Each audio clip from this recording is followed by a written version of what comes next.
Welcome to Executive Exchange Radio with moderator Joe Cristiano, America's corporate exorcist.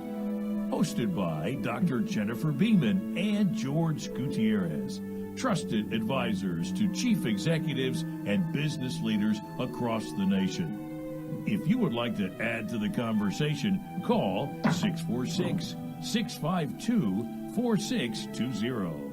Great point. And one thing to build upon that, and I think that would make things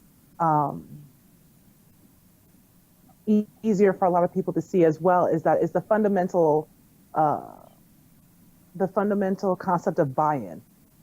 As long as you agree, so as long as you buy into the concept, you agree, you understand, there's no type of resistance.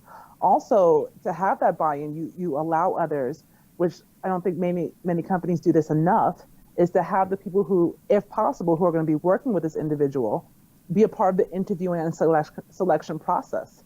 Because when people feel that they have a say, they're more apt to embrace whatever the change is, because people have a fundamental apprehension to change. Primarily, one of the main reasons is due to fear. So once you've removed that element and you make them a part of the process, as opposed to forcing something upon them, to Jorge's credit and to his point, that's exactly what's going to happen. And making it think that is their idea. Yeah. If someone thinks that is their idea, they're more apt to say, yeah, let's go ahead and do it, as opposed to, this is my idea and this is what we're going to do. Yeah. Is this that's Joe, I'm sorry, but that's so powerful. And I want to share with everyone an example of exactly what Dr. Diaz has just described. So I can't really use names or whatever, because this is work done at the very proprietary / classified level within the R&D community. So I was looking for a job a bunch of years ago, okay?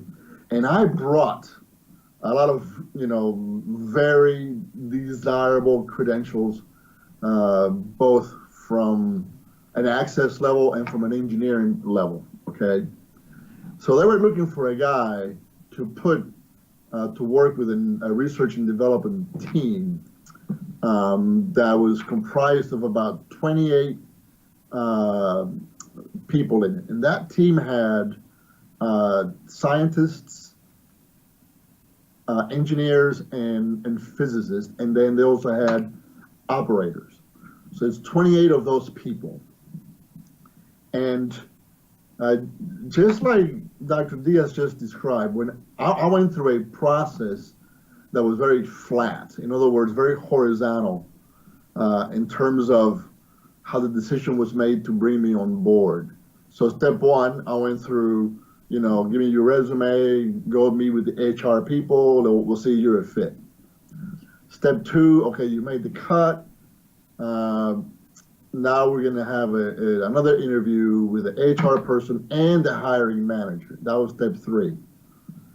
So step four is what I call a murder board.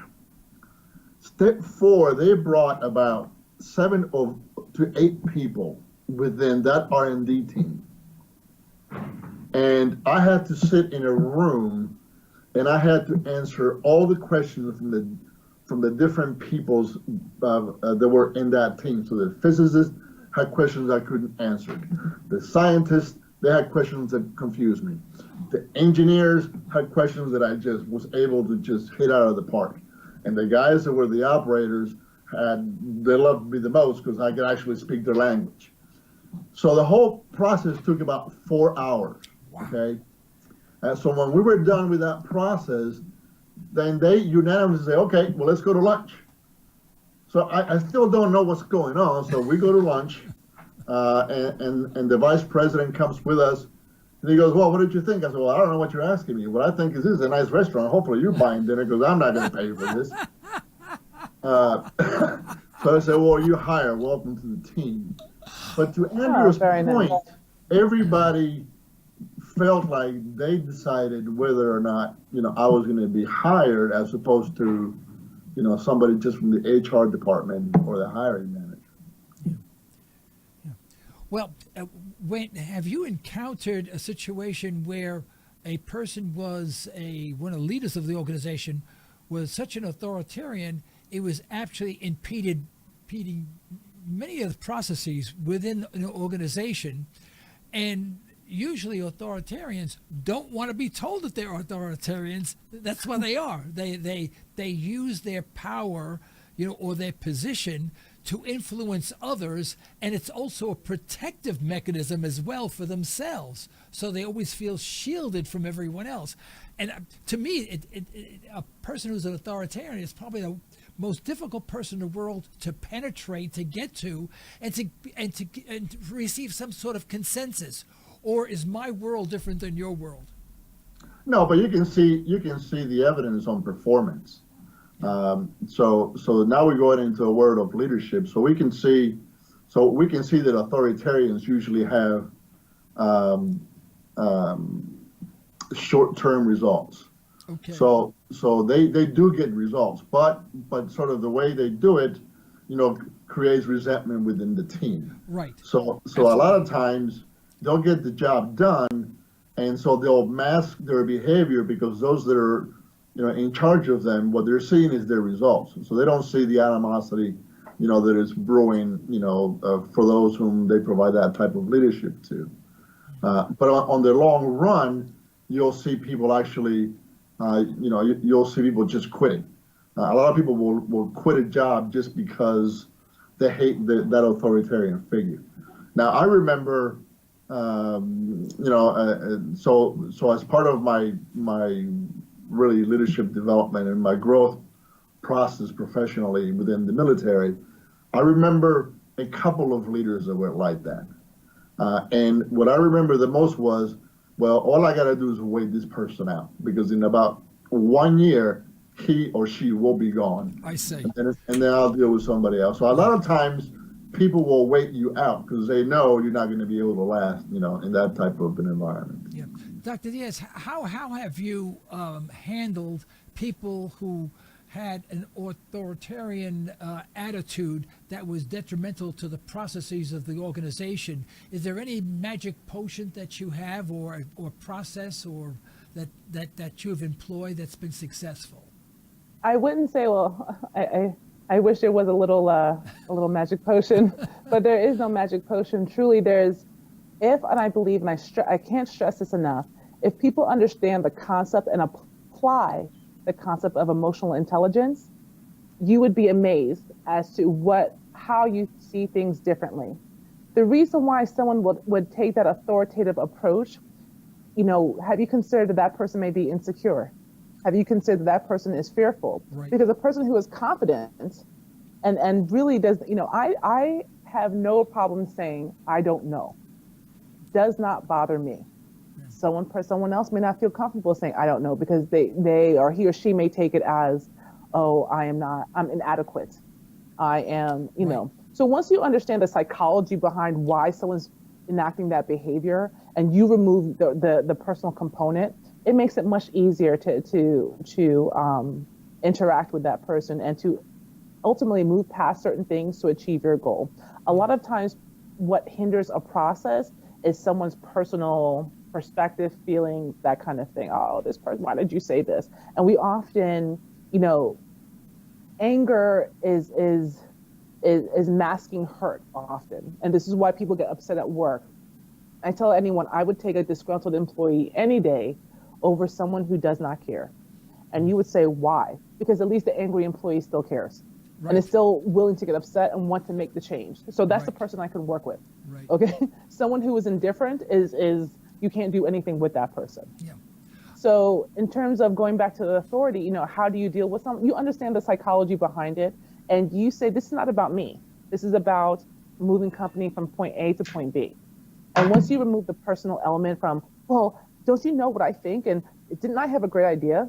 So-and-so may have had a great idea as well. Okay, we're all big boys and girls. Let's just move forward. And what do we need to do to achieve that? I'm not always going to be right. You're not always going to be right. And it's okay not to be right. You know, it's okay. And if you make a mistake. You mean I'm the only perfect person here? I think so. I think you're such an anomaly. I think we're going to have to document this. Like, oh no, this is being documented actually. Fantastic. But Joe, let me jump in. Let me jump in and you know add a little bit to what the Dr. Diaz just talked about. You know, what's the magic pill? So there isn't really, you know, a potion that you can drink, but there's a leadership principle, you know, that we can go by, and I call it, you know yourself and seek self-improvement. So when we try to share our knowledge of leadership and even the wisdom that comes with that knowledge, we, especially during executive coaching, a lot of the people that are in those leadership positions may not be aware that they are authoritarian by design. It could be a style that they use because it's used to getting them the results over time that they need organizationally. However, there are times there's a theory called situational leadership, and I really love situational leadership because there are times that you have to exercise judgment based on the situation. Okay, so there are situations that require a leader to be autocratic because you just don't have the time to explain because of the environmental conditions. Unless you do what I say, unless you do it right now, all of us are going to perish. So you see a lot of that, you know, in at the middle management level, you know, out in the field, for example, when soldiers are engaged in combat, you know, they have to follow that one leader. But at the same time, you have to have the intelligence, emotionally and otherwise, to understand that you choose to apply that style of leadership during that situation. You have to also understand that it doesn't work in every other situation. So you can choose to be autocratic, you can choose to be democratic, or you can choose to be sort of laissez-faire. So the great leaders, the seasoned leaders, you know, that have been around, you know, from the first line supervisor level to the C-suite in different organizations, they know how to choose their styles at the right time based on the audience that they have and the problems that they're trying to solve. That is a learned leadership approach, and the magic pill is through self-development and through leadership development and really, you know, through education. Okay. Absolutely. Absolutely. Dr. You know, you have to know that there might be a problem to even, you know, what do they say? The first step of recovery is identifying that you have a problem, right. Or however that goes. You know, that's exactly what it is. Yeah. Well, we've reached the witching hour. Dr. Diaz, I'll make you go first. Do you have any closing comments? I would say, please look into emotional intelligence. It's a very simple process, but really once you apply it, you'd be amazed as to how effective you can be in allowing people to think it's their idea. That's it. All right. Good point. Very good. And thank you. And thank you so much for being with us. George, any closing comments? No, I was just really happy to be here today. This is a complicated topic. I want to make sure that the right credit goes to the you know, the professional that did the research. You know, I don't know him, but I'm trying to really make sure that we don't plagiarize from him and we give him the credit. And authority, think about it from a different perspective. Think about it from, you know, from a principle of persuasion. And I think if you learn one thing is know that the way that you see yourself is not the way that others see you. Right. So if you are presented in front of others by someone else that gives you the accolades, then you come in with the position of authority that you're able to use to persuade others, you know, into seeing it your way. Okay. Well, thank you very much, and I think this concludes this session of the Executive Exchange Radio. And today we had with us Dr. Andrea Diaz and George Gutierrez talking about the one of the principles of persuasion, that's authority. And I guess maybe in a couple of weeks, I guess we have another one scheduled, which we'll be talking about consensus, and we'll be delving into that at that time. Okay? Thank you very much for being with us today, and we'll see you in a couple of weeks. All right? All right. Great. Thank you. Thank you very much. Thank you. Good night.